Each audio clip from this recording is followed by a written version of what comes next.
Hello, White Sox fans, and welcome to the FutureSox podcast, part of the Just Baseball Media Network. My name is Ian Eskridge. Join me, as always, my co-host, Mr. James Fox. Tonight, we're going to get into the new Baseball America Top 30. The White Sox picked up a catcher, Drew Romo, and we're going to get a little bit more in depth into the international market, and do a bunch of looking around the Major League Baseball. And how you doing, James? I'm good, man. What's up? I'm doing all right. I think my microphone's better. So sorry, guys. Like Yeah. anybody who listened in podcast form, yeah, it sounded really bad. Ian went in and did a lot of work and fixed it. So thank you for that, sir. But yeah, it was really not good. Yeah, that was a labor of love fixing that because holy crap, man, it just took like 2 hours. Yeah, well, at least I didn't say anything important. But some people would say that that was like our best episode because they couldn't hear anything I was saying. So Yeah, yeah, I just I knocked it down today. I got rid of the beard, got rid of my playoff beard. yeah, No more yeah. playoffs for me. So Oh well. Yeah, and you might have to do the whole like God. You know what I hate? I hate nothing more than like coaching search rumors and stuff. Like if that happened, we can get into that off air, but like yeah, it's just not fun. yeah. I mean, I have kind of been in that camp for like 2 years now. So I'm not gonna be angry, but you know, is what No, it is. I get it. It's just like endless and like you never know what's true. Like and it's all like agent driven. So it's like they're interviewing this guy and this guy's a great and this guy's great. It's like okay, yeah, it's fine. Yeah, it's Like not it's like it's whatever. like as long as the guy's not a complete knob, Yeah, yeah. just Well, figure it out, hire somebody, the Bears had one of and those let's move last on. time. A complete knob. Yeah. Mark Trustman too, man. That guy was interesting. Yeah. Well, they've had some doozies. Yeah. So, it's a weird time. Like we talked about, like, we're gonna go an hour and we're like, oh boy, like Baseball America saved us, I think. So thanks to those fellas. We know some of those guys. Bill Mitchell, the veteran photog, that walks around Arizona and does the White Sox list for Baseball America. He's been doing their list for a while. So we're gonna go through that. Bill will join us.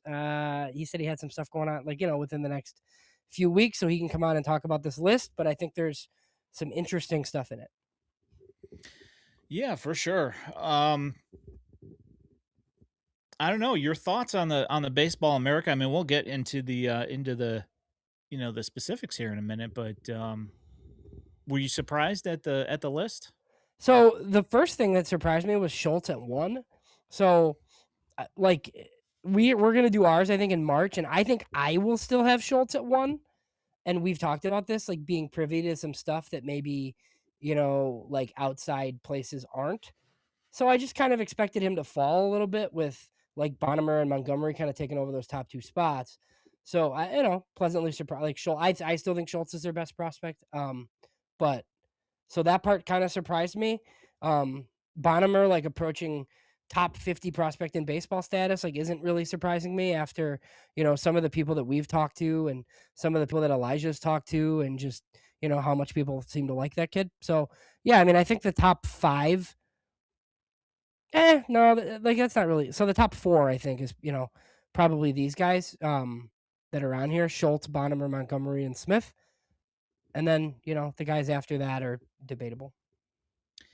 Yeah, I mean, yeah, there's questions about pretty much every. I mean, there's questions about all of them. I mean, you never know about prospects. It's a very touch and go thing here. You never know exactly what you're going to get, what you're going to get when they get to the majors. You just hope that you know we're looking at at least a couple of guys that are going to be future stars for the White Sox here. But yeah, I think that Noah Schultz should be number one, and I'm kind of surprised after seeing their coverage of the White Sox saying that Schultz and Hagen Smith had to have like great seasons. Right. I thought that they were being like just a little bit too critical of them, knowing the injuries and stuff that happened this past year. So I'm kind of surprised that Schultz is still at number one. So that was my next question then. Elijah is in the chat, obviously. If you know more about this, like feel free, sir, to chime in the chat. But like I was just kind of wondering if this is like is this Bill Mitchell's list, right? Like he writes the White Sox list. Does that mean like he writes the White Sox list unencumbered? I know like Carlos Colazo, who does their draft stuff and he's on with us, he does the Braves list and a few other teams. And we've had Jeff Ponce on, he does a few other teams. Like I just don't know how much debate there is with the individual top 30s or if those guys basically just get to like because I know like Bill has told us like if there's like some international dude that he doesn't know much about, he'll reach out to Ben Badler to get more information. But then does he put the guys in? Right? I don't know how much autonomy he has, I guess is what I'm asking. Because this would make more sense if that's true. Yeah. Yeah, no, I agree with that. I I'm curious when we hang out with them, to find out exactly how much this list is his and how much is input from other writers over at BA. Right. And I know that like Bill Mitchell talks to the White Sox specifically, like a ton. I mean, he had mentioned how much he used to talk to Getz, like when Getz was the farm guy. The team's still very high on Noah Schultz. So like this isn't super surprising. I know like Braden Montgomery's a little controversial just because of the strikeout rate. Um but like it was in double A and he was like still productive. So I think most people think he'll be a corner. Um and then Bonnemer, I mean like Bonnemer's gonna go like one of two ways here, right? Like he's either going to be like awesome right away and he's going to be like a top 30 prospect in baseball, or he'll struggle and then he'll kind of move to the back of the list. But I mean, he has the opportunity to like really blow up because if Caleb Bonnemer does the same thing starting in Winston that he did last year and then makes it to Birmingham as a 20-year-old, even if he's just decent there, he's going to stay right in this range. And then they have Billy Carlson at 5, which I agree with. I mean, like I get it, he hasn't played yet. He's on top 100 lists. I think he's got a lot of upside. Scott Merkin either has an article out on Billy Carlson or one is coming. I know he was kind of hinting towards it. And then like he has Christian Opper down at 8 here. The Fangraphs list had Christian Opper at 4. So that's the other guy that could like really pop, I feel like. So I have thoughts about Billy Carlson here. So the major thing that everybody is worried about is the hit tool.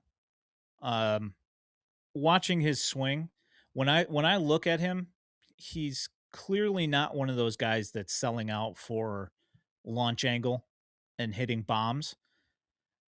He's more of seems to be a little bit more of a back spinning line drive hitter. I'm wondering how much they're going to tweak his swing to try and get him to be a little bit more of a launch angle guy. Now, I'm personally okay with, a backspin line drive guy because you're going to run into home runs there.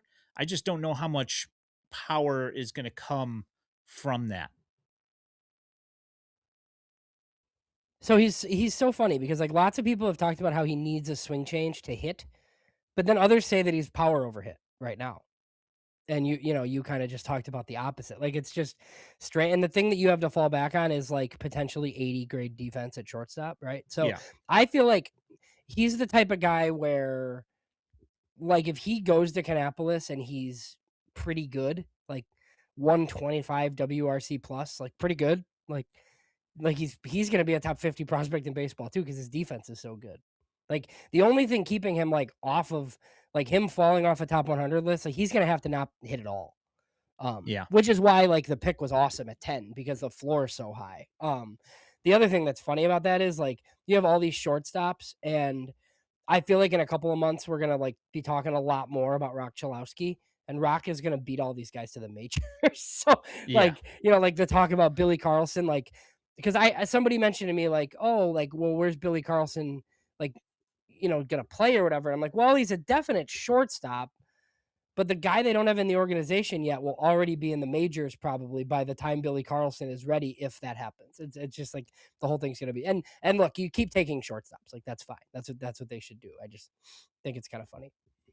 Yeah, I mean, if you can, the main issue that you have at shortstop is you have to make sure that the shortstops that you're grabbing have a chance to have a ton of pop in their bat, Yeah. because you need to have those game changers in your lineup eventually.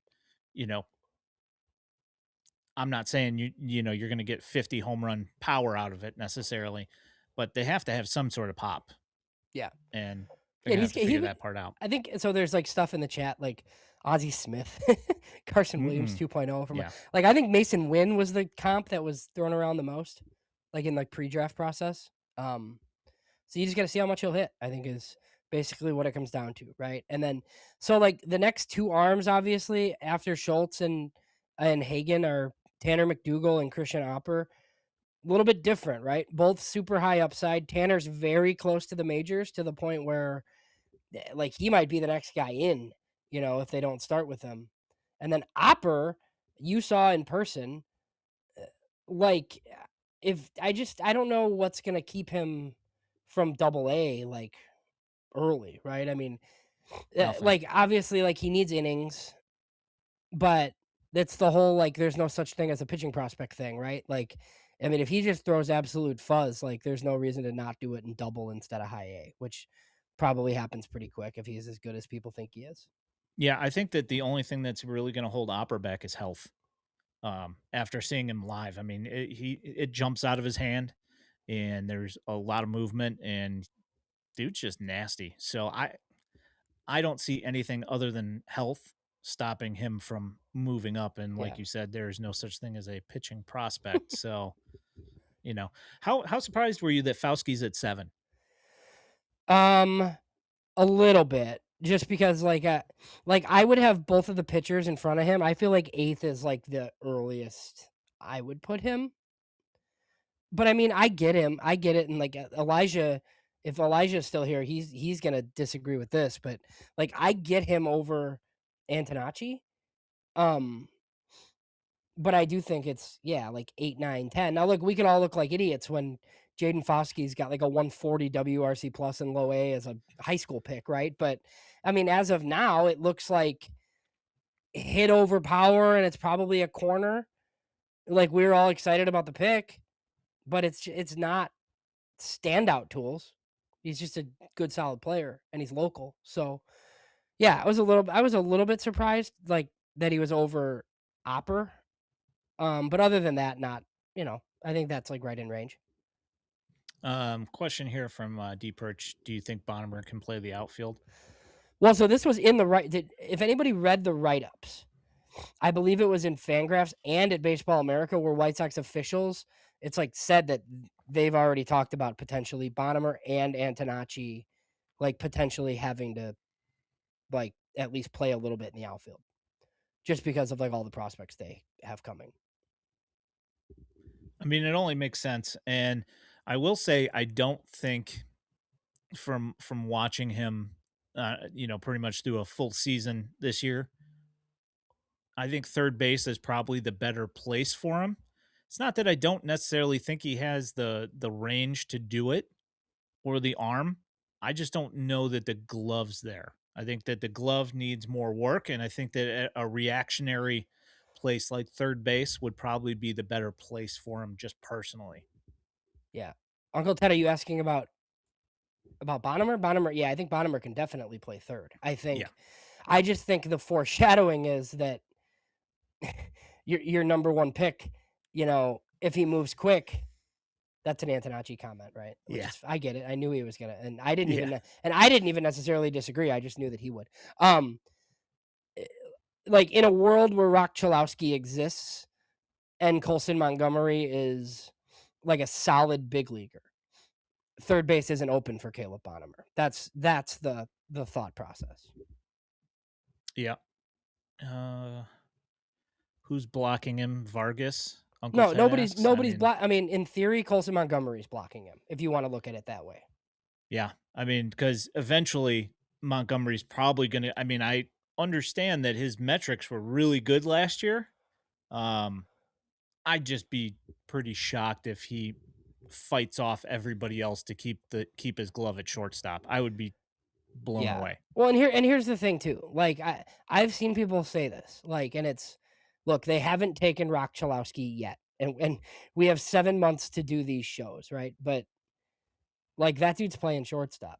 Like they're not gonna just like take him and then have him play second because Colson they'll just move Montgomery elsewhere, most likely. And we'll see. So yeah, Elijah. So said, Caleb Bonnemer could just get massive and play first long term too high. Yeah, right. Like we don't know. Like Colson Montgomery could be your first baseman or left fielder at some point. Like that kid's huge too. That's why you keep drafting shortstops, guys, because they can just move all over the place. Yeah, I think that he's pretty. I think you've got a lot of options with Bonner, and that's fine. Um, I don't expect him to be a burner. Like he's not going to have a ton of stolen bases. I don't think through No. his career, but he's fast enough that I think that a corner outfield would work just fine. I think second base would be just fine. Third base would be just fine. I would just rather see somebody else at shortstop just for the Yeah. glove. And I just think the White Sox, like he was very um what like controversial is the wrong word, right? But there were mixed camps on Bonnemer. The White Sox appeared to be right. Like they believed in a hit tool for a Northern Michigan prep who like a lot of directors didn't get into see, and he didn't have a great high school season. And there were a lot of people that just didn't think he was all that good, but they knew him really well from their area code team. It's not going to be the last time we hear about White Sox draftees from their area code team. So, this one, and obviously, it's one really good year at Kannapolis. And we'll see, but he looks pretty good for 3 million in round two. Absolutely. I mean, you want to talk about guys that play in cold weather states? Mike Trout I know, and he was ended up underscouted turning too. out all right. Yeah, exactly. It's cold weather state guys. They generally tend to get a little less eyes on them. I don't know if it's like what the deal is, but it seems like scouts that work for these teams, as they keep on disappearing and getting replaced by computers and analytics models. Yeah, right. But it seems like the guys from the Midwest and the Northeast seem to have to work a heck of a lot harder to get their guys drafted early than these other guys do. For sure. So this is where I struggle. I'm actually kind of glad Elijah's in here, like participating. So regardless of what you think about Sam Antonacci and Foskey and McDougal, whatever, like that's your top 9 in the system in some capacity. 10, 10 is where it gets a little bit tough for me, I It's think. dicey. Yeah. So I mean, like Kyle Odis was solid. That's a college shortstop type. I mean, but this is why I think the system it's pretty good on the high end, but they need another draft and they need a lot more out of the international market because like I just feel like 10 to 20 is not great, which is why it's a middle of the pack farm system right now. So you got Kyle Odis at 10. I'm sure some of us might have Mason Adams there. I could see the argument for a Jetix and Paez there, and I don't even know if that guy's, even going to be in the White Sox org like in April, That's right? So so tough. yeah. So they went with like I said, Lodis at 10 at Baseball America. But then they went Matthias Lacombe at 11, which if you told me Matthias Lacombe was 11 at midseason, 100%, like totally believe it. Like Sure, it could he goes happen. he goes to Winston and he's great and because he's disgusting. Um the thing about him is like they're not rumors, but I kind of hinted towards this on a show or maybe last week, I don't remember. For guys like him and Aldrin Bautista, they're very close to like having to go into the bullpen because it's not going to be enough starter innings, and in order to justify 40 manning those guys, they're just going to have to pitch out of the bullpen. Now that doesn't mean he's not a prospect, and we'll rank him, we'll Just rank means him. he's not going to be 10 to 15. Yeah, like we'll rank him like a starter until he's not. I'm just saying that could be like in the future, essentially, for him and a guy like Bautista, who they have at 18. William Bergoya is 12 for Baseball America, and then they have like Kai Bush, Mason Adams, Wolko in there. Another one that's a little bit surprising, Javier Mogollon at 16. It's a little bit high, I think. I mean, he's talented, but there was just a lot of injuries. You just don't know. Like, I just feel like he just like hasn't played enough yet. All right, so I've got and since we have Elijah in the chat, we've got three of the major decision makers here for Future Sox. Um, because we have Jetixon Paez and Alexander Alberto in the mix here in the top 30. And no doubt, if we were going to make that top 30 today, that would also be true. So I'm going to say, let's kick the can down the road until mid-April till we know whether they're actually on the teams to add them into the top 30, because that is unfair and ridiculous to have to put those guys in the top 30 knowing that 2 weeks after we put them in the top 30 they get returned to the Rays and the Red Sox. I know it's gonna be tough to do. I feel like they're gonna try to keep Paez because like they just I think they think that he's a future starter, and even if that means he'll have options like after this year, like you'll see him pitch in a lot of blowouts. He might pitch as an opener some, right? Like they're gonna be like, oh, this guy's in our starting pitching battle, and then all of a sudden he's gonna be on your team and he'll be on the injured list and this and that. Alberto, though, I mean, who knows? Like, I mean, 100 miles an hour. Alberto could be their eighth inning guy. Yeah, Um, or he could be like a closer in Korea, like in a year and a half. It's just like, 100%. it's just, like we could see spring training outings where he's just walking everybody, or it could be like, oh my God, they just like found a closer out of nowhere. Yeah, they just found somebody comparable to Aroldis Chapman in the Rule 5. I You know. just don't know what you're going to get here, and putting them in the top 30 is real rough. I mean, especially since the only thing that we've really seen, like I've seen, probably 5 outings from Alberto, and then like 3 starts from Paez, which is a large percentage of his starts from last year because of the calf injury. So, yeah, it's just tough. And we talked about him like that. I think they just kind of felt like that's a guy they weren't going to get if he didn't get hurt. Like he would have been Yeah, protected by Boston. yes, indeed. So number 14, Mason Adams, just got married. Congratulations to him. That is awesome. Also, I sent you a text saying that a bunch of the White Sox guys were at Declan Cronin's wedding just a week and a half ago, 2 weeks ago, something like that. So a lot of weddings, and it's George Wilco's birthday today. So happy birthday, George. Right on. Um, Yeah. So Wolko's on here. He's 15. Jarrell Perez or Haral Perez is 17 I on think it's here. Jarral. Is it That's the Jarral? way. Okay. That's the way They say it. Andrew was Oh saying yeah, it. So that's I how. have Well, to assume. he's right then. That's how it's Yeah. said. Yeah, and then they have Paez and Alberto 19 and 20. My thought is Paez will be higher. Other places is my guess. Yeah. Um, your the Mogollon Jarral Perez thing at 16 and 17. It's not that I necessarily like Jarral Perez put up some numbers last year. Javier Mogollon was injured for a majority of the season last year. I have a hard time doing that at this point, knowing that Oh, we're having him looking at that somebody high? that, Yeah. yeah, I mean, it's, we know that his physical tools, the guy's like 5'5", Right. and he's never going to get any bigger. Now he has a lot of pop and bat speed for being that small, but that's a tough number 16 right there for me. Yeah, I think that, and there's one that I think people have forgotten about. That's for me. Like I brought this up last week. I mean, I know Blake Larson hasn't pitched, and he's coming back from TJ. But I like in this system, I think 22 is way too low for him. Like Blake Larson's another one who, if he's 10 at midseason, I won't be surprised because like I feel like they're gonna get him to Kannapolis, they're gonna let him throw, and he's pretty nasty too. I mean, that's a $1.5 million high school pick that they, kind of gambled on a little bit that was pretty good in instructional league and then blew out. So, I think he'll be a little bit higher.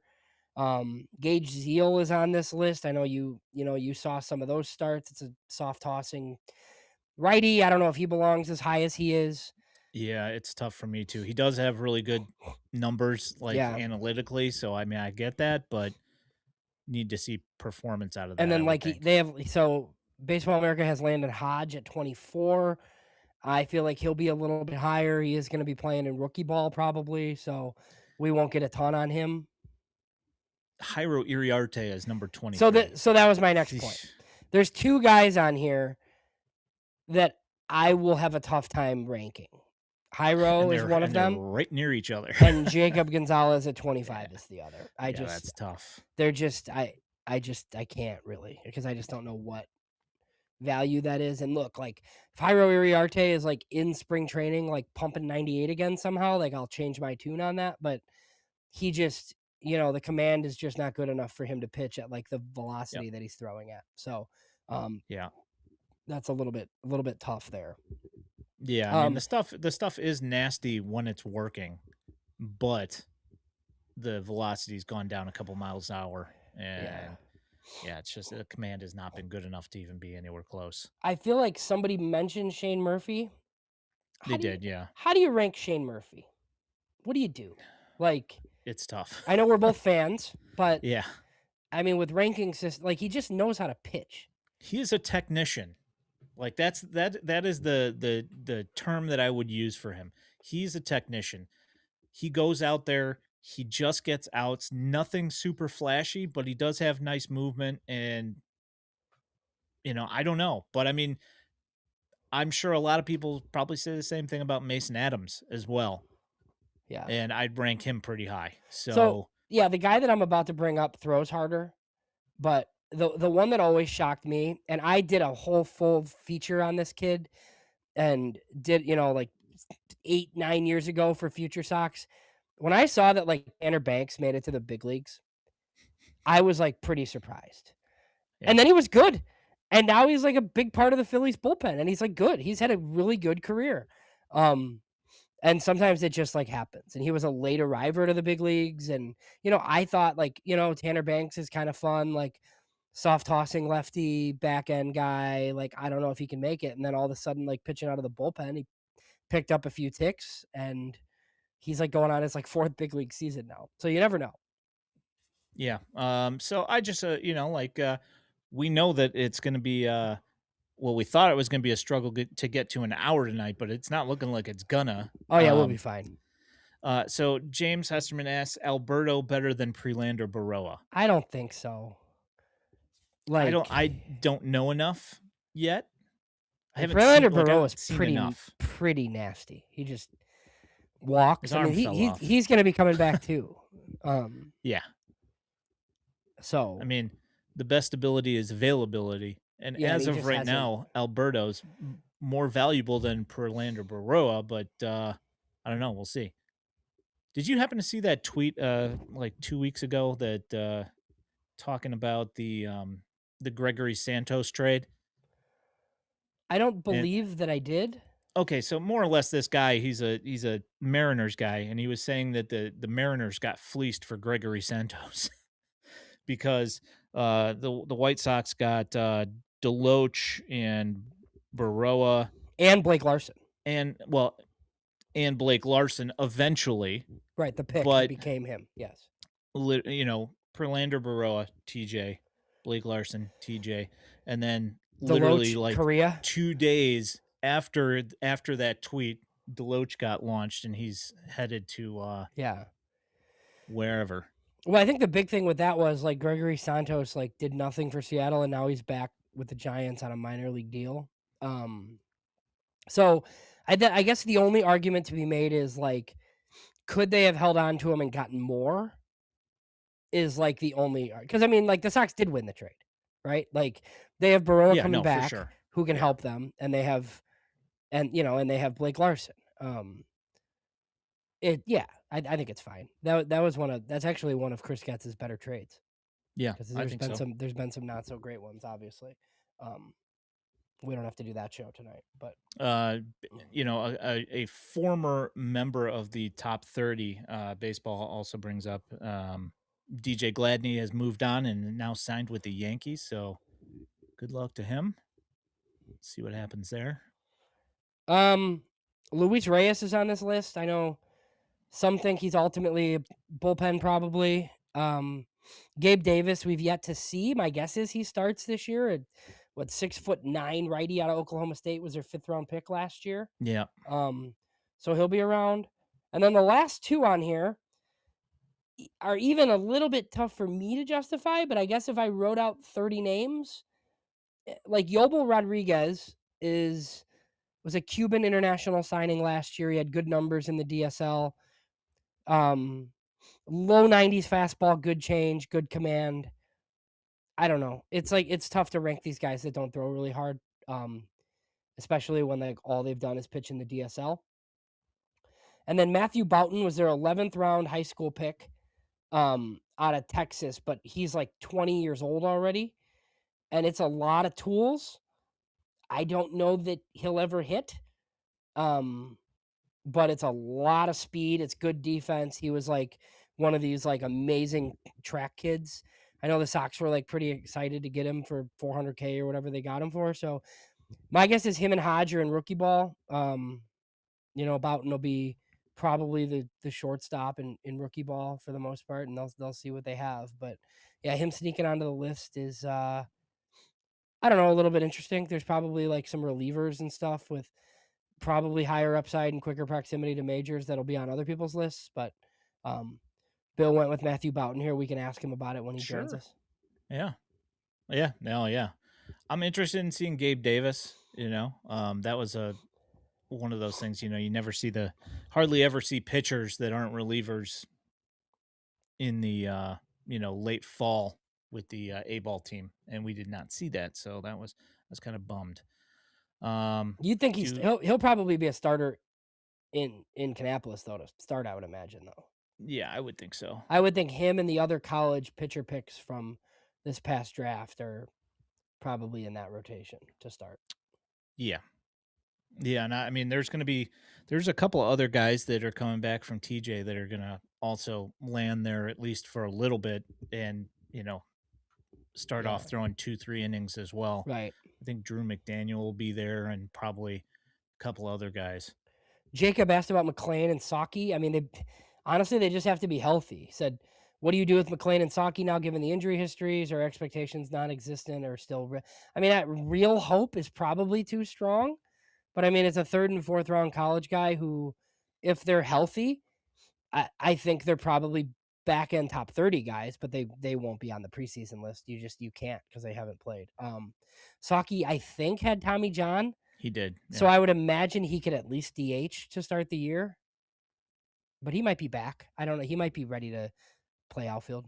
That's what they tried doing with him in the first place, isn't it? Didn't they try and get him to just take DH. at bats, and then Yeah. his elbow exploded, Yeah, and he he like had to end up he getting it couldn't do anyway? it. Yeah. Yeah. And then McLean's always kind of had some injury issues and he had like a back thing. So I mean the thing with McLean is he's a good defense. Like McLean could play in the big leagues if he could just play enough.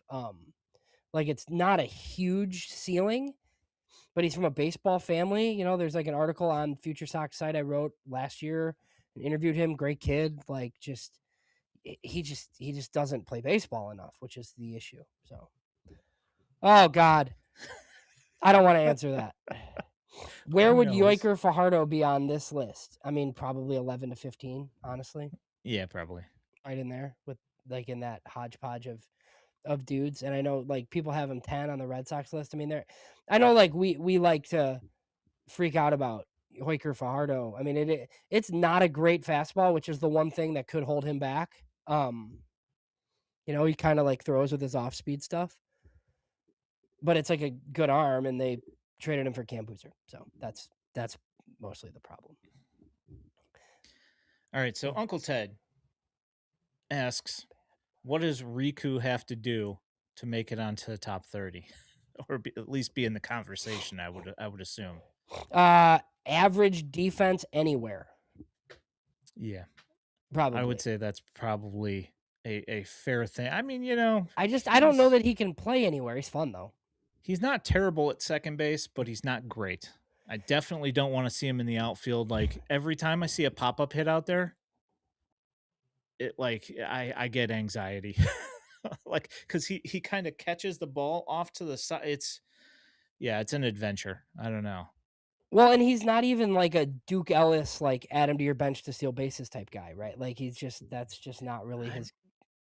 I don't think so. I don't think I mean, he's fast, but I don't know if he's definitely not that fast. I Right. mean, Duke Ellis was special Yeah. guy when it came to that. Yeah. Um, Baseball asked about a bad mock trade. yeah, What is that? I need more I don't know. I need more information. I'll talk about it, but I don't know what that means. Yes, Um, he does score. Riku does score a lot of runs. yeah. He does get on base, but like the weird thing is, and like I love watching Riku play baseball, but the thing is I can't for to project that to Major League Baseball to project what he does in Double A to the major leagues because he gets on with guys underestimating his speed a lot and they have to rush throws. So they throw it in the dirt and then he ends up at second base. Doesn't get a hit for it. His average doesn't go anywhere. His OBP doesn't go anywhere, but he makes things happen and he scores runs. But how do you quantify that to the major leagues? Right. You It's know, like because even as like a bench guy, he has to be able to play a bunch of different spots. yep. Baseball, don't talk about Duke Ellis like that. Come on, man. Yeah, Duke Ellis is fun, man. Like He is. undrafted free agent that made it to the big leagues is And he's nice. finally healthy, which is awesome. So I think he'll do some things. He put up some numbers last year in AAA for the Yankees. All right, so we're through the top Oh. 30 here. Yeah. Um, So, I mean, I think the pipeline list is coming out pretty soon. I thought somebody said, and yep, then we'll yep. do ours. But yeah, I mean, it's the same, pretty much top 10 for everybody, and then there's a lot of the rest is kind of left up to interpretation, basically. Yep. All right. Oh yeah, that trade. It was a tweet by I think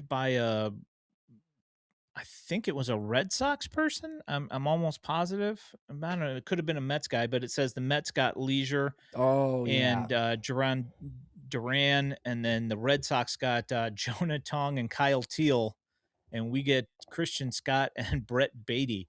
I No. Yeah, I saw that and I was like, that's our return, and like, come on, man. Oh, and the top Gee, 100 list of just baseball's coming as well. So I see, know that's Aram doing a bunch of that. So, yeah, no, that's stupid. Like the White Sox are not trading Kyle Teal, especially to the Red Sox. By the way, the thing that's funny about the Red Sox is like, like the White Sox don't have many people covering the team, obviously, as we know. Like Scott Merkin for MLB.com, James Fegan. You have Lamont Pope for the Tribune, and we had Kyle on. He's doing the Sun Times. Red Sox beat writers and writers, or Red Sox fans generally. So like lots of this stuff comes out of Boston. It's like a lot of it's like, well, we want Kyle Teal back, so the White Sox will trade him to us. And it's like, no, sure. not really how it works. I mean, that's kind of it reminds me very much of about 10, 15 years ago with the Yankees, where they expected to literally get everybody and everybody was going to give them exactly what they wanted. And that's kind of faded over the last few years. I think maybe that might be because the internet's come around and now most fan bases have turned into what Yankees fan base used to be.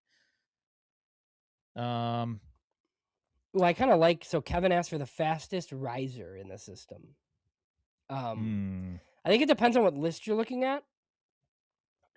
So I mean, like, look, I mean, it could easily be like a Landon Hodge, or I've talked about Blake Larson a ton. I have a name that's not on any list though, that I think could be like in the 20s or something at midseason that nobody's talking about. hmm. Eli Brown. He was fun. He was a lot of fun Nobody's for talking about sure. this kid. So he was like a draft eligible sophomore that went in the 12th round. And he's not a power guy. I don't even know that he's definitely a center fielder, but he plays like his hair is on fire. Like, and I He think he had like does. a 140 WRC plus at low A. I mean, if he goes to Winston and he's like really good, he'll get some love because he's still young too. Yeah, he he impressed me. I'm not gonna lie. Like I was pretty impressed watching him. I wasn't expecting a ton, um, and he well outperformed what I was expecting. And like the weird thing is then you look at like normally when a guy comes from college, you know, for the that last month and a half of the season or whatever, it's a real mixed bag. But he just like hopped right in and Yeah. started contributing right away. Yeah, so Carrie, that's the one thing I was wondering, like, is this a guy who is gonna be awesome in A ball and then like double A is gonna be hard. You know what I mean? Like I like Might be. Yeah. these guys are good and guys like that play like this are just because you're playing against probably the worst low A's ever been. So it's like a lot of rookie ball guys in Yeah. low A. So I don't know. Like we'll see. I like him though. I think he's interesting. I know his area scout loved him. Um so the Sox feel like they have something for sure. Doug said the French pitcher will be the fastest riser. I mean, Doug, he's already at 11 on the Baseball America list, so that's why I didn't include. That's fair. Like, I love Matthias Lacombe, but like I just like don't know how much higher like he can rise. I think he's already kind of known. Um, and then yeah, baseball. I don't know if Ian saw this, but Fegan wrote about Edgar Caro at Yeah, Sox I Machine did see today. that. Yeah. Yeah, and he's like been working on his framing and hitting for more power. This is why the whole like trade Edgar Caro thing doesn't make any sense to me. And it's not because like you know like they're not going to get enough. To me, it's like he's going to get way better. So if you're going to trade him, wait. Like you may think ultimately you can only keep one of these guys. That's fine. But doing it now doesn't make any sense because like Edgar Caro is a lot better than what he showed last year, and he was pretty good last year. Yeah. Doug brings up they need to trade Lee. So that actually is a great segue. Thank you, Yeah. Doug. The White Sox picked up a catcher out of the Rockies system, and they are the third team in a month to claim him off of waivers. I think was it the Orioles and the Mets claimed him before the White Sox just claimed him. Your thoughts on this signing? Um, I'm fine with it because it's like a great defender. He never hit enough to be the 35th pick in the draft. I mean, he was a 35th pick out of high school. I think in 2020. Great defender. So he already makes more sense than Corey Lee. Corey Lee is out of options, which makes things a little bit difficult. So if you trade Corey Lee for something useful, Drew Romo has minor league options. So Drew Romo could be your catcher in Charlotte and be your third catcher. I mean, he actually makes a lot. And I know like the jokes, right? Like, oh, how many catchers do you need? Like, he actually makes sense because he's a good defender. And apparently, guys like throwing to him. And you're gonna have Noah Schultz and Hagen Smith and Tanner McDougal and all these other dudes potentially in Charlotte. So I kind of like the Drew Romo move. I hope he sticks. I mean, there's not much of a bat there. Strikes out No, 25% of the time. yeah, There's not much power except for in the PCL. He hit low teens. Um, Not a high walk rate. Charlotte's I don't. basically the PCL though. Yeah, I mean, Yeah, it's yeah, close. yeah. It's close. Mm. I mean, if every single park was Charlotte, yeah, but unfortunately Yeah. they are not. But I wonder if anybody you think Denorfia knows him? Because that's where Denorfia was like the field coordinator with the Rockies. yeah, I mean, possibly. Um, yeah, I don't know. Also, fun fact: he went to the Woodlands High School in Oh Houston. yeah, in Houston. Um, Paul Goldschmidt, Jamison Tyon alumni from the Woodlands. Yeah, I don't know. I'm not expecting a whole lot out of this. He's actually the kind of guy that you generally have as a backup, not a guy like Corey Lee, where you could actually give him playing time somewhere else. You know? Yeah, I think they had 6 catchers in camp last year. Yeah. So I don't know who else will be in big league camp. I mean, Hackenberg is around, right? And then um so yeah, like well Michael Turner, around somewhere. So I mean, you know, those guys could be in camp theoretically. They could sign another vet. So yeah, we'll see. I mean, you know, it was another catcher. You know, we're never gonna get to see Ben Cowles unless nobody claims him and then he just gets outrighted. But then he's probably Yeah, on an NRI.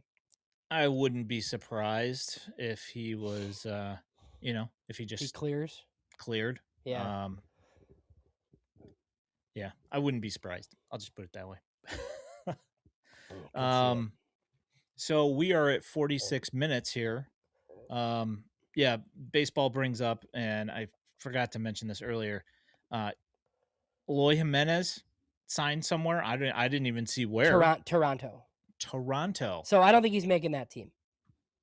No, he's not making the 26-man roster on that team. There's no way. Unless something absolutely like turned on its ear, there's no Yeah, way that guy's making the 26-man roster, especially there. yeah, yeah. And then baseball mentioned the Angels signed Nick Madrigal. He's still on his quest for 3,000 hits, baby. I mean, Mister you know, 3,000.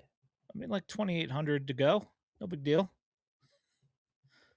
What tweet did I make about Madrigal baseball? I need this to.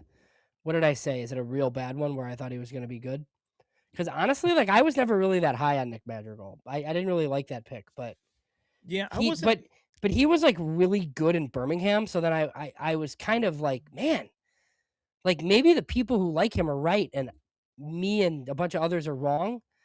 But then yeah, like as soon as you see him in person and you realize it's like 55 hit and 55 run instead of 70 hit and 70 run, and it's second base only, and he swings at everything because he hated walking. Man, yikes!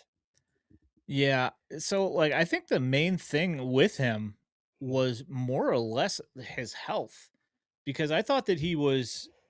I was never really high on the pick. I thought it was fine. I thought that they could have done something better, obviously.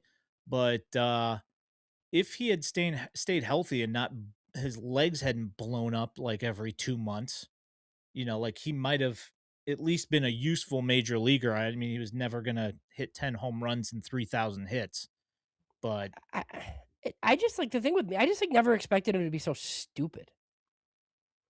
Like he was just like dumb at baseball. Like he was not this. He was like not what he was sold as for sure. You know what I mean? It's like, yeah, oh, this high IQ guy that's gonna get like the Gold Glove most out of his defense. talent. Like he was just not that at all. Yeah, Like I mean, and it's like basically he was supposed to be like a better version of what Chase Mydroth is. And Chase Mydroth was a 4th round pick. yeah, Like yeah, that's a bad one. yeah. I like Nico Horner better in that draft Yeah, and he went at in the second 20s. base, and he went in the 20s Nico and Horner had like a 5 WAR season last six. year. Yeah, Yeah, yeah. Whoops. yeah, not great. Um. So before we get into like MLB as a whole, Mhm. what do you expect? Are you expecting any more major league deals for the White Sox, or is this like it? I mean, did they do something like right before Sox Fest? And it's not going to be anything major. I'm just saying, like, is there like a Talkman reunion or a veteran outfielder, like maybe a righty reliever? I just like don't even know what else is coming here. Yeah, Somebody we were. mentioned Griffin Canning. I guess I could see something like that. Yeah, and I would like to see that. I just don't know that. I don't know that he's going to sink that low. You know what I mean? Like I Right. think that he probably still has enough value that he's gonna not do that. But I mean, you never know. Um, we had a question earlier from Amy Bartolini said, "What do you think the bullpen is looking like this year?" I could see another bullpen arm signing. Bad. That's what I think it looks like. I think it looks Not bad. I great. think it looks bad. No, Yeah. I mean, I guess it just kind of depends on who's in the like. I really hope that Sean Newcomb is in the bullpen because then I think their bullpen's better. Um, and then like, look, there's some righties that are interesting. I mean, you have Grant Taylor, and you're gonna have like Jordan Leisure, who was pretty good like down the stretch. You got your 2 Rule 5 guys potentially. There. I mean, you're gonna have Mike Vassell in the pen, so yeah, like it should be a little bit better, but it's just it's definitely not a strength. And there are all sorts of guys who are still available. Tyler Kinley just signed with the Braves. That was a guy who I would have been interested in. I think I saw what Pierce Johnson signed today with the Reds. So, all these guys are basically inking 1-year deals now. I'm sure the White Sox could do similar. Somebody mentioned Jacob Junis in the chat. Okay, like something like that. That would be useful. I mean, he's put up a nice whip for the last 3 years, 4 years. So I mean, that would be useful. Um, D Perch says I liked Kyler Murray better in that draft. Yeah, so did the A's. They took him 9th overall, and he never played like a game of How- baseball. the best part about that whole deal is that they paid him the bonus Yeah, and never recouped that money. They gave him the bonus, and yeah, he's like, "I'm gonna go play football," and they're like, "Yeah, okay, we'll take you when you come back." yeah. He's But like, "I'm nobody not real. coming back." Well, but nobody. But he wasn't. He wasn't like an NFL prospect at the time. And then Yeah, he was kind of, but then he played at Oklahoma for Lincoln Riley, and he was awesome. And Cliff Kingsbury, you know who wishes he was playing baseball? Arizona Cardinals. That's who wishes he was playing yeah, baseball. probably the FaZe Clan as well because he's probably not doing well at Call of Duty either. Yeah, well, he will be elsewhere, so that's fine. Yeah, Yeah, I don't know. I mean, like I like Mike Talkman. I just don't know that it makes any sense because I don't think he can yeah. play defense anywhere. And like, wait, I mean, like you want Michael Conforto? I don't know, man. I just don't think like you can have an Everson Pereira, Jared Kelenic platoon in right field. So I feel like another move might be coming. I just don't know what it is. Yeah, that's a tough one. I don't think it shouldn't be Talkman. I don't know that it won't be 100%, but I don't think it should be. It's kind of like what I said. If they could like dump Benintendi somewhere, and you told me that Talkman was your left fielder, I'd be totally fine with that. I liked what Mike Talkman brought. Supposedly he was a good Yeah. clubhouse guy. I feel Yeah. like every time I watched, he was like getting hits. Like I like him. I don't think you can have him and Benintendi. Yeah. And I mean the other hard part there is that if you're trying to get younger guys at bats, he's the last guy you want to bring in because he eats up a man on the 26 man and then within a Yeah, month he's going to get injured and yeah. you're going to have to try and backfill that. It just makes everything a lot more complicated. So some guys are talking about Max Kepler. It's really funny. So I listened to the Just Baseball episode that I think Jack and Aram did, and then Elijah popped on. They were playing general manager for the White Sox, and one of the guys that Elijah made them sign was Max Kepler. And then not even 48 hours later, Max Kepler gets suspended for 80 games for PEDs after posting a That's amazing. 90 WRC plus in the big leagues last year. Ugh. And here's the thing, like I don't think it was a dumb idea from my guy like I get like it's the same whatever. Like any like Yeah. former prospect big leaguer guy that's going to be cheap for the fine. But the fact that that's the guy that he wanted and then he was popped the next day is the best. So good. That's pretty good. I did not hear that, and that makes me chuckle. It was awesome. I think he was going to give him like $7 million too, which is, I mean, probably like right in, that's probably what he would have got. Like one at 5.5 with a 1.5 buyout. Like, yeah, it was great. Instead, he got 80. I'm sure those guys at Baseball America won't let him live it down. So, or Yeah. at Just Baseball. Yeah. All right. So, do you want Cubs. to? Yeah, the Cubs. I mean, they made they made me they made the biggest move of the week. I think.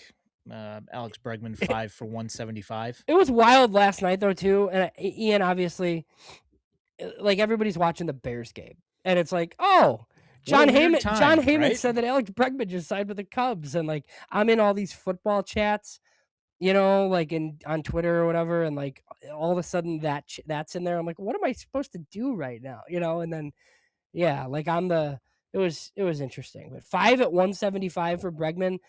Look, like it's not my money. I'm like they should spend money. They make so much money. Like it's fine. He's 32. He's still good. I think they really value like his leadership, and all the Red Sox players talked about how great, how much he helped. He works Fine. hard. I would Yeah. give him that. Like He works real it's hard. not my money, but like no qualifying offer attached. Like yeah, like Uncle Ted says, how is he better than Shaw? I mean, he's better than Matt Shaw. Defensively, he's better. Yeah, he's a good third baseman. Yeah. And, it's probably 25 homer power. I mean, I think he hit 18 last year and he missed 50 games, right? So, Yeah, I just the one issue that I'm worried, not I wouldn't say worried, but like the thing that would worry me if I was a Cubs fan is how his skill set is going to translate to Wrigley as far as power. yeah, so I think it hurt. So I think like the wind effects and all that, like it hurts lefties more. And he hits a lot of balls to right center. So I think they think it's going to be fine. Um, but I mean, Tucker was not good at Wrigley.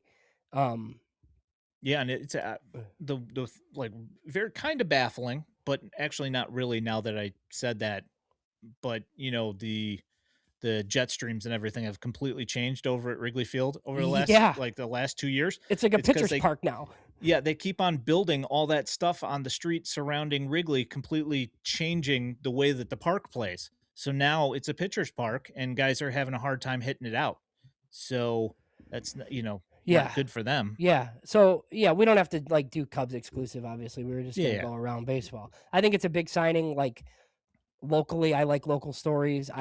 If I were a Cub fan, I would have been annoyed that they're not spending like they should spend. And I said like they should go get one of these bats. Yep. Bregman is one of those bats. Like that's the He path is. they took. I'm kind of curious to see what this means now. Like, do they keep Horner? Do they trade Horner? I understand both ways. As the guy who wants to like suck the maximum value out of everything, I get trading him if you're not going to sign him. But I also think like if you trade him now, it kind of looks counterproductive. Yeah, I don't think that it's we've had this conversation, in our group chat. I don't, plus defender, making that infield, super solid. He was like what the fifth most productive second baseman in baseball last year. Like to me, that seems like the kind of guy that you want to keep around because helps your pitching staff and he drives the offense. Like it just doesn't make sense to me to get rid of him. But alas, I'm not a Cubs fan, so Yeah, I just so I there's think the that. I think the only question is how much are you willing to pay him because he should market himself he should want shortstop money. Like it's not his problem that Dansby Swanson's on the team. You know what I mean? Like I think he would play shortstop other places. So if he wants shortstop money to play second base, I don't know.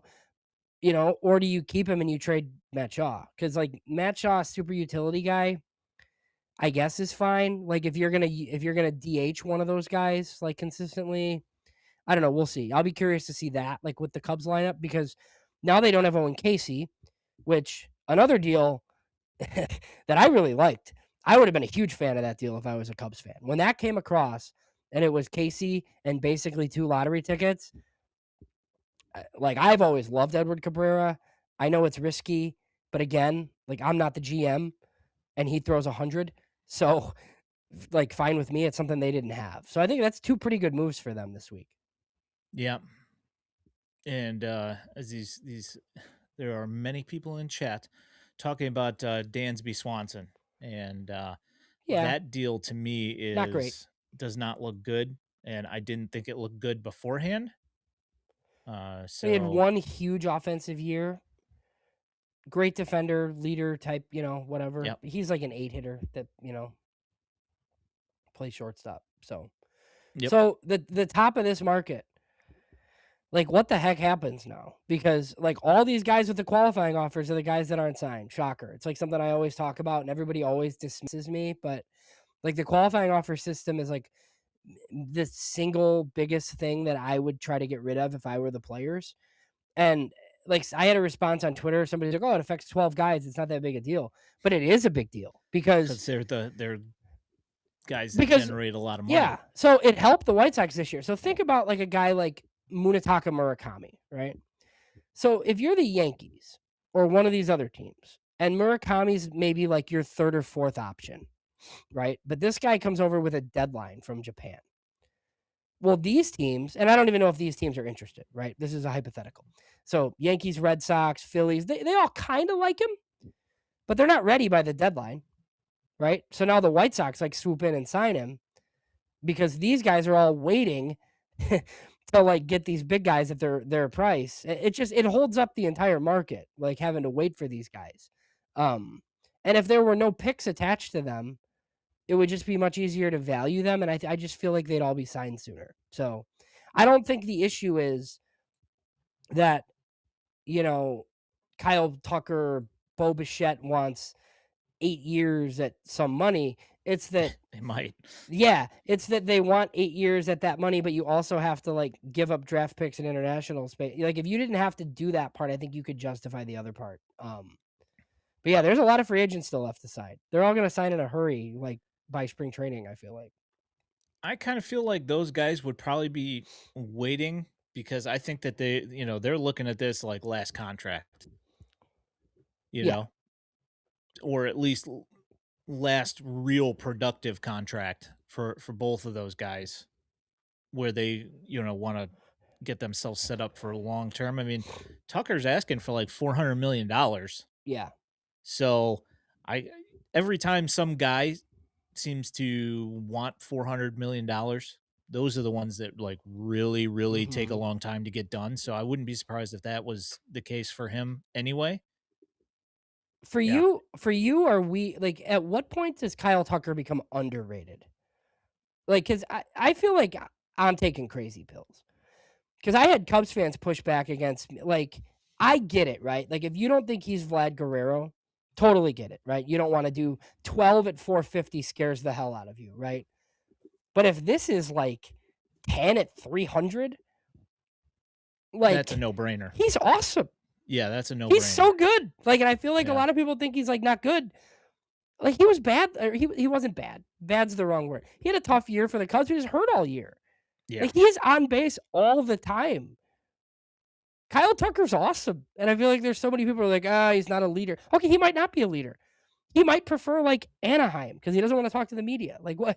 Like Fair fine. enough. So go to the Mets then, and you're like the fourth best guy on the team. Like whatever. But like Kyle Tucker's awesome. I feel like there's people that think Kyle Tucker's not awesome. I don't really understand.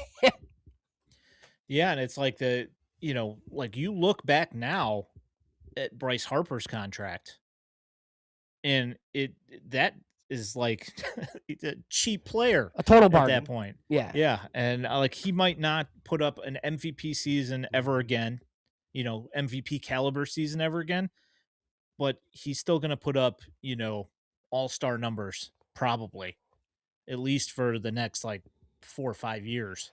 Well, and people are saying, "Oh, the defense isn't great." Okay, so put him at first then. Like he's on base like 38% of the time. Like what do you like what do you like It's the way these contracts always work. They look absolutely ridiculous when the guys are asking for them, but like 3 years down the road when everybody's making a ton more, it yeah. doesn't look that bad anymore. Like So, this is what I could tell you. Like if Kyle Tucker takes one of these like deals where he like opts out after a year and he doesn't have a pick attached to him, I will be clamoring for him to be Justin Ishbia's first signing next offseason. okay. You want to be left alone? White Sox, baby. Yeah. You just have Scott Merkin and James Fegan asking you questions. Yeah, That's it. no real beat writer other than MLB.com's guy. So, Adrian, I don't know if he's born yet. Yeah. Or he might just be like he might be in the DSL. Yeah. Braston Basker. Yeah, there you go. But no, so Yeah, there's pitchers available too that aren't signed. And I think that's because of the qualifying offer too. Like it's Ranger Suarez, Zach Gallen, and Framber. yeah, the Framber one, like I get. The Gallon one I don't get so much. I don't know. Yeah, I don't know. We'll see. I would imagine the Mets will sign one of them, and like the Orioles have been linked to Ranger Suarez, which makes some sense. But yeah, I don't know. Wolf asked about Scooble. I feel Yeah. like so the arbitration system it's fine, I guess, but it's flawed. Like so your trial and file teams, it's basically like the Tigers say 19 million, he says 32 million. Like if you go to a hearing, they literally choose one of the sides. Like so he'll either get 19 or 32. My guess is the Tigers win if that happens because nobody's ever gotten like 32 is an astronomical number. But nobody's ever been a two-time Cy Young winner, Right. or, Yes. So my guess is what happens is they settle at like 25-5 or 26 or whatever the Yeah, highest is ever, and that's what they do. And then they don't go to a hearing because they could still sign like between then. But my goodness, man, like talk about pissing off your best player like in a year where he's gonna walk. So crazy. $19 million. Like, that's like, come on, man. Like, they should have at least done like 24, 100%. you know? 19 is like, yeah, whatever, man. We're not giving you any money. Yeah, well, and there's the thing is like they'll never sign him because they're cheap and they are too afraid to trade him. Like I feel Yeah. like they're scared to trade him Yep. because you're afraid of not getting enough. Yeah. I mean, this is just a silly conversation in my personal opinion. Like, they should have worked something out by now and realized that it was going to be more than $19 million, or, you know, Yeah. just they should have traded him like a month ago. Remember the Giolito one over like $250 or something? It was like so stupid. $250. Yeah, it was like yeah. It Yeah, was they like get something it was like 250K they were like yeah, haggling yeah, over. yeah. Yeah, I was gonna say, if it's $250, just give him like a Rico Bene's gift card and call it a day. Yeah. you know? Yeah. All right. Are you good? Yeah, I'm good. I mean, I kind of previewed the international signing period last week. Yeah, I have an that's what I article figured. I have an article on the site that you can look at. Signings will start rolling in Thursday, Friday. And we'll do it on next week's show. So, like Yeah, I mean, because after the guys are already signed, we might have some David Keller quotes by then. So, that's exactly what I was thinking. I was like, we already talked about it a little bit last week, and it doesn't, we'll actually hopefully have some movement before next week. So just kick it down the road and give us something to talk about next week, because who knows what's going to happen. I'm going to walk us out. You have been watching / listening to the Future Sox podcast, part of the Just Baseball Media Network. If you are listening to this in podcast form, know that you can find us every Sunday night at 8 p.m. on YouTube and the Purple app. You can also find this podcast along with all of our written content at FutureSox.net. If you are looking for White Sox prospect highlights, you can find them on X at FutureSox, and now also here on our YouTube channel. If you love the content and want to support us here at Future Sox, there is a link to our Patreon in our channel description and at FutureSox.net. You can also toss up a super chat on our YouTube stream. Also, don't forget to like this stream and subscribe with notifications so you know when we're going live, while helping us in the World Wide Web algorithms. My name is Ian Eskridge at Daily White Sox. He is James Fox at James Fox 917. We appreciate all of you. Thanks for listening. Thanks for coming on, running the chat, giving us content. We appreciate you guys so much. Have a great week, and we'll catch up with you next week. Thanks.